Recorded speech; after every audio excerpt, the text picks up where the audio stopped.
preparing to download. I'm ready. We'll come back to the screen.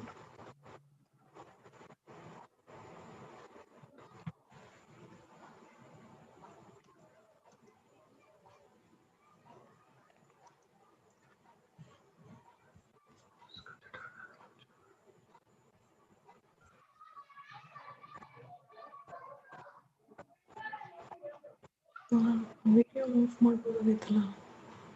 ನಮ್ಮ ಇದಕ್ಕೆ ಹೋದಾಗ ಮಾಡ್ಬೋದೇನೋ.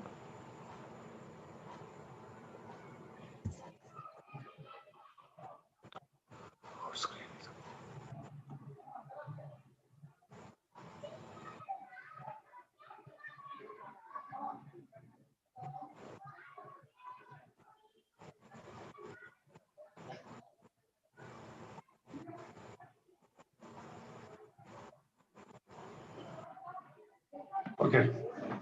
Asmat Gurubhyo Namaha. So, can you hear me? Yes, Krishna. Yeah, we can hear you. Okay.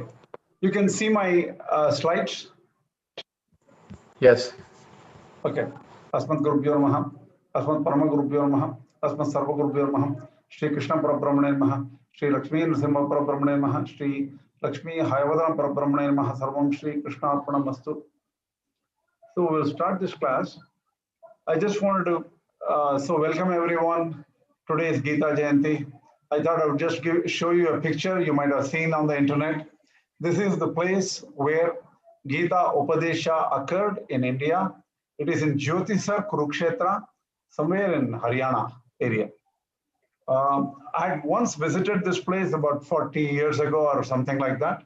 I vaguely remember this place. Just wanted to show you a couple of slides on that. This is the view from that location apparently, and there is a picture of Sri Krishna and Arjuna there in that place. So what I propose to do is we will start chanting in a few minutes. I'll quickly go over some overview of the Bhagavad Gita till now. It won't be a big lecture. Probably 15-20 minutes. I would like to keep it that way, unless you have any questions here and there. So we started this series of lectures on March 4th, 2019, I think, about a year and 9 months back. It's great that all of us are working towards taking this further. It's all due to the grace of our Acharyas and Perumal, Srimad Narayana. So, you know why Gita came across? Because of the confusion in the mind of Arjuna. And Lord wanted to restore the idea of Dharma. So he had to take the long route of letting Arjuna know about the details of Dharma and also what is Adharma and everything. And he had to teach the entire Adhyatma Jnana to Arjuna. We have to thank them, because that's why we are also learning Adhyatma Shastra, because Arjuna was there to receive for us. In the Ramanuja Bhashya, we have a simple summary given by Alavandar Yamuna Acharya. So this, I'll just mention a few words about this summary from the Ramanuja Acharya perspective, and then try to give a little bit of information from the Madhva Acharya perspective and Shankara Acharya perspective now. For the first 5 chapters, it's not going to be exhaustive. In fact, sometimes I wonder why would I even want to give this kind of a non-exhaustive introduction. Because we are now chanting the 5 chapters, it would be good for us to keep in mind the meaning of these 5 chapters. Just let me shut this up. There's a lot of noise here.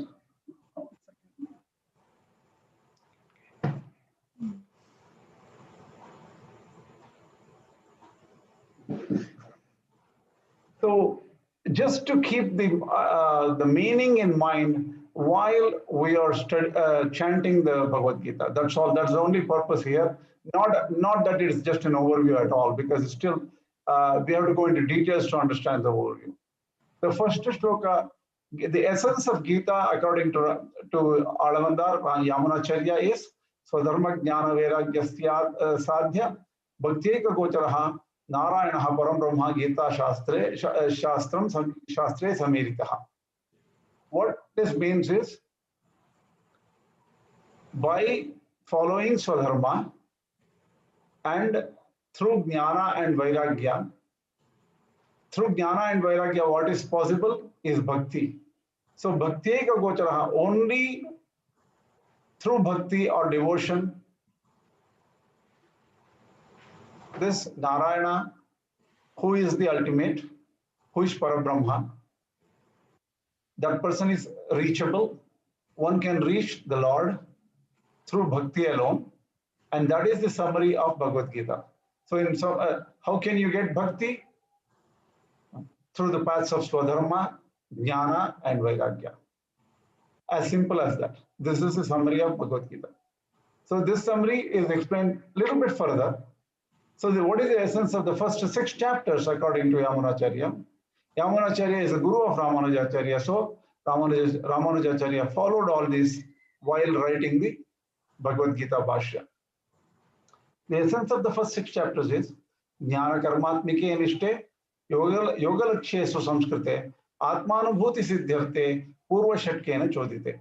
I'm giving a very simple explanation here. I'm not going into details. If we go into details, this will be a few hour talk. So we don't need to do that right now. So yoga involves jnana and karma. That is Jnana Yoga and Karma Yoga. And that will end up in Dhyana Yoga. And what is the purpose of the first 6 chapters? Through the paths of Jnana and Karma, one will attain Atmanubhuti. Atmanubhuti is experience of the individual Jivatma. That is the purpose of the first 6 chapters. So this is what we want to keep in mind. The essence of the first chapter, according to Ramanuja Acharya, according to Ramanuja Acharya, is Asthana Sneha Karunya Dharma Dhiyakulam Partham Prapannam Uddishya Shastra Avataranam Kritam. What it means is, Arjuna had a confusion regarding Dharma and Adharma. He wanted to not fight because that would involve killing of his relatives.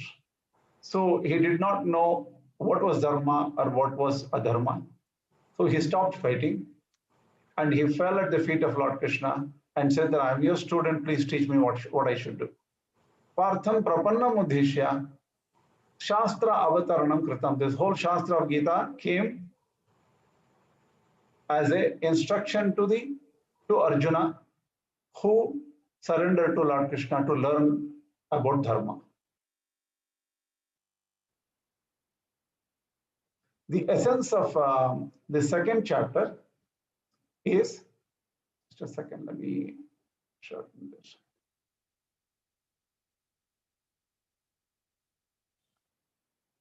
Nityatma Sangha Nityatma Asanga Karmeha Gochara Sankhya Yogadihi. Sankhya, that is the second chapter, talks about the eternal Atma, which can be realized through Karma Yoga and Sankhya Yoga. And Karma Yoga is from Asanga Karmanushtana. That means without ownership, without the kartritva or the doership of karma, and without the interest in phala. Phala tyaga is what is involved. And offering karma to the Lord. With this mind, if Karma Yoga is done, through Sankhya Yoga, one can attain this Nitya Atma or the eternal Jivatma. This realization. So Sankhya Yoga and Karma Yoga is indicated in the second chapter, but Sankhya Yoga is also explained in detail. Sankhya is about the nature of the Jivatma, which is explained in the second chapter.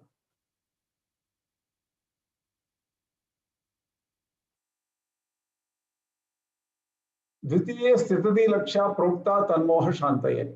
That's a continuation of the shloka. In the second chapter also, the nature of Sthita Prajna is explained. Tanmoha Shantaye means to dissolve the confusion, remove the delusion of Arjuna. Now we go to the third chapter. The essence of third chapter is Karma Yoga. Asaktya lokarakshaye guneshu aropya kartritam sarveshwareva nyasyokta tritiye karma karyata.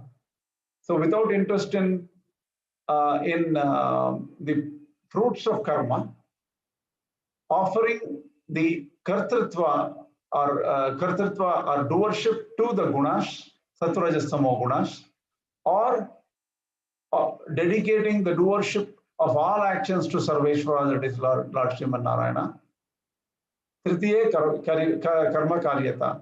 So the karma yoga is like a worship, doing all the actions but giving up the fruits and doership of actions. This is the essence of the karma yoga given by Ramanuja Acharya. The fourth is prasangat swasvabhavokti karmano akarmatasya cha vedaha jnanasya mahatmyam chaturtadhyaye uchyate. Prasangat swasvabhavokti. I forgot the prasangat there. Prasangat swasvabhavokti. That means, as a consequence,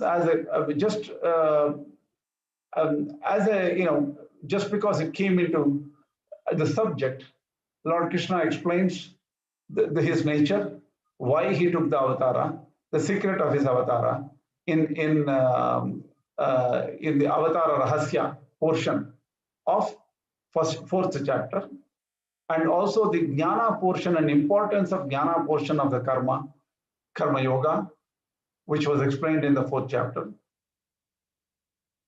Different types of Karma Yoga is explained also, and the importance of Jnana in the fourth chapter. That is the subject of the fourth chapter.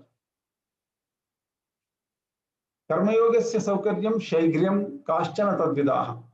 That is, Karma Yogasya Saukaryam means ease of doing Karma Yoga and getting the fruits faster through Karma Yoga. Kaschana Tadvidaha Brahma Jnana Prakash. 1 second. Brahma Jnana Prakarascha Panchamadhyaye Uchyate. That means Brahma Jnana here is only Jivatma Jnana, and how the attainment of Brahma is understood in the fifth chapter is explained there in the fifth chapter. That is, how through different aspects of Karma Yoga and the prominence given to Jnana portion, how one can realize Brahma Nirvana, or the true state of self, true state of Jivatma. That is explained in chapter 5.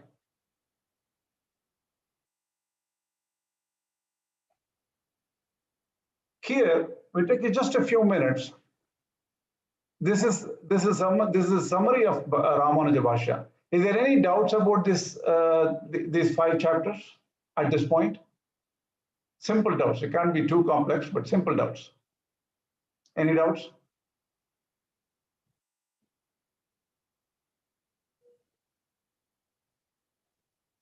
If not, we can go further. Hope you're hearing, right? I'm sure you're all there hearing, right? Yeah, Yes, Krishna, we can hear you. We are hearing. In the Madhva Bhashya, what happens is, we have to understand some fundamental details are there, fundamental differences are there, but they're not very distinct from Ramanuja Bhashya. Here, the whole purpose there is, in Ramanuja Bhashya, the Jivatma Jnana and the Karma Yoga and Jnana Yoga leading to Jivatma Sakshatkara is explained.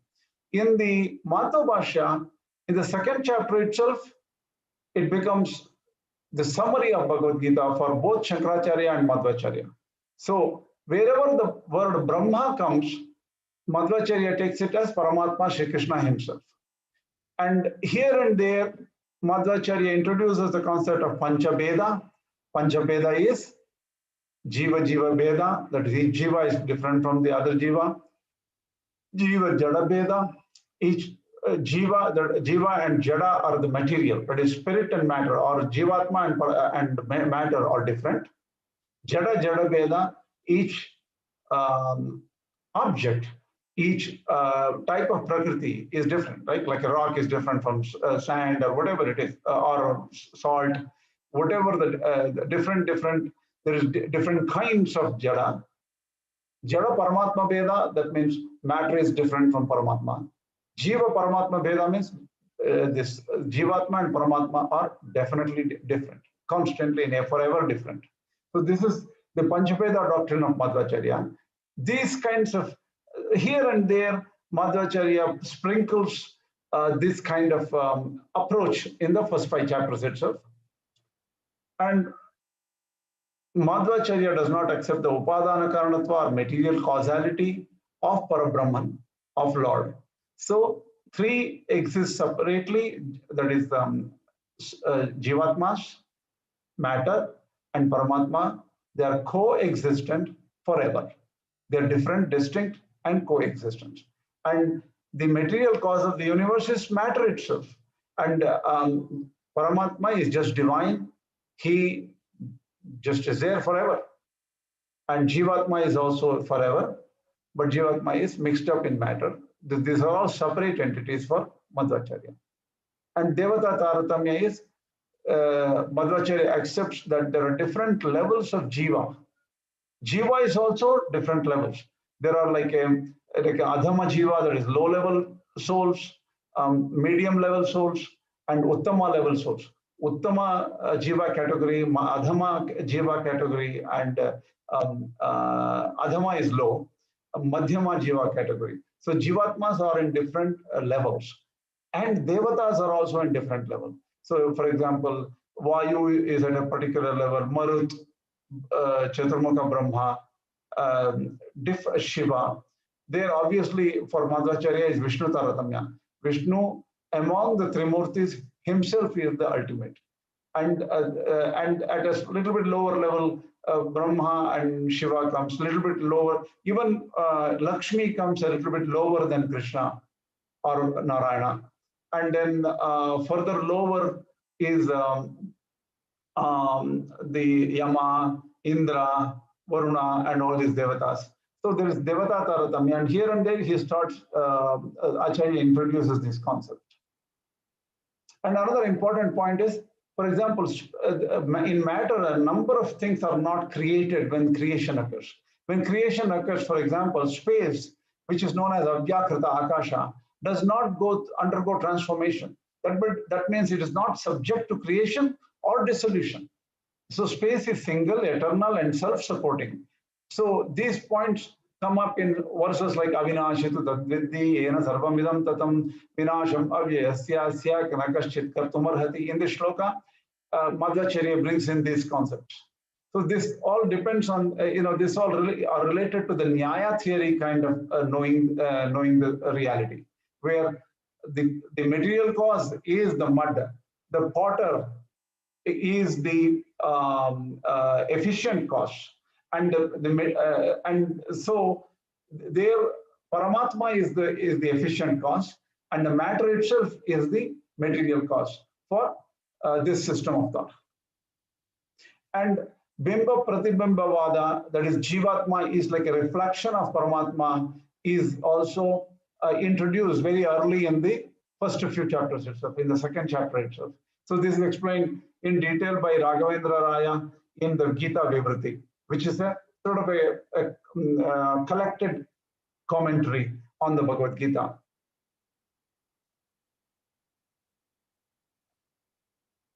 Some unique points Madhva Acharya brings very uniquely. For example, Vyavasayatmika buddhi ekeha kurunandana bahushya ka shantasya buddhayo avyavasayinam. In that verse, in the second chapter, the Kurunandana is an interesting name to Arjuna. Arjuna, first of all, Arjuna is not a Kaurava, but he is in the Kuru dynasty. But among the Kauravas, there are 99 people, and Arjuna is only one of them. Arjuna is one of the next generation offsprings, right, of that dynasty. But what Madhva Acharya says is, you are the only person who is great among all those 99 idiots. So that's indicated in this funny way of presenting the name Kuru Nandana to Arjuna. So Madhva Acharya brings up, and Madhva Acharya and his followers bring up some unique ideas of Bhagavad Gita. Important thing in Madhva Bhashya is even the first 6 chapters focuses on Paramatma. So even in the second chapter, Brahma Nirvana means mainly attainment of Paramatma, attainment of Krishna. That's what is Brahma Nirvana there. So everywhere it is focused on Paramatma rather than Jivatma at all. Jivatma focus is almost like not even important, or Jnana Yoga leading to Jnana there is mainly knowledge of Parabrahman, which will eventually lead to attainment of Parabrahman, which is specially called like Aparoksha by the Madhva Sampradaya. We will go into exactly the details of Aparoksha later. Today we cannot go. Very serious study is required to understand details of this Bhashya. So obviously this is not the place for it. Shankara Bhashya, we have talked here and there about Shankara Bhashya. There, the idea of Jagan Mithyatva and idea of Brahma only, and Jivatma being just a, like, you know, just a combination, in a way, a reflection into matter from that Brahman's reflection in matter. Those kind of concepts are built in Shankara Bhashya. So we will take up Shankara Bhashya. This is very complex and we cannot deal with Shankara Bhashya here. And first of all, what is Mithyatva? All these concepts come. And those we have already dealt with the first 3 chapters of Shankara Bhashya, and we have dealt with details, some of the details there. We will take this up in detail later. Now we can start chanting. If you have any questions, any comments before chanting, we can handle that now. Any questions or comments? No Krishna, comment. the previous slide, this 4th bullet, I think it said Dvaita. Advaita, I think you really meant Dvaita, right? Because the one more before. Let me this. see what that. Just a second. I'm thinking where exactly it is. Mirror was Here? No, the one before that. Yes. The 4th bullet, you said as per Advaita, but I think you really meant Dvaita there, right? You're right. That's Thank an you. error. Thank you. Krishna, Suresh here. Yeah. I am asking a question, but you can decide whether it's the right time to answer it. But what is the difference between this reflection theory in Dvaita and Advaita? Both are talking of reflections. Very good point. It's a very hard, complex point. We have to go into a lot of details to see why the reflection theory is very different from the Shankara Bhashya in Madhva Bhashya. Madhva Bhashya's reflection theory, Bimba Pradibimba Vada, is very different from Shankara Acharya's Jiva as a Pratibimba of Paramatma in matter. So it is. Let us deal with this question. You remind me in the next few classes. We will go into much more detail. Okay, sure. Yeah. Okay. So can we chant?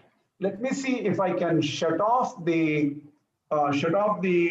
recording and then chant, and we'll still have the Zoom call. So let me see if it works. Okay.